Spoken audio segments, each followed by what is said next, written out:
আসসালামু আলাইকুম। আজকে আবারও চলে আসলাম গুতরু মাছ ধরতে। আমি কেন সবসময় মাছের ভিডিও করি?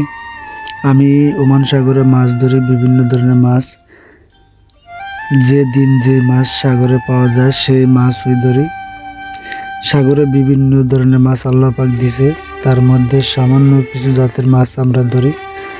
যে মাছগুলো আমরা বড়শি দিয়ে ধরতে পারি সেই মাছগুলাই ধরে থাকি। যেমন বড়শি দিয়ে আমরা ধরি যেমন গুতরু মাছ, সুরি মাছ, শিগলি মাছ, শারি মাছ, কবর মাছ, আরও অনেক মাছ আছে যা আমরা বড়শি দিয়ে ওমান সাগরে ধরে থাকি। ইনশাআল্লাহ সামনে আরও নতুন নতুন মাছের ভিডিও নিয়ে আসবো। আপনারা সবাই পাশে থাকবেন। ধন্যবাদ।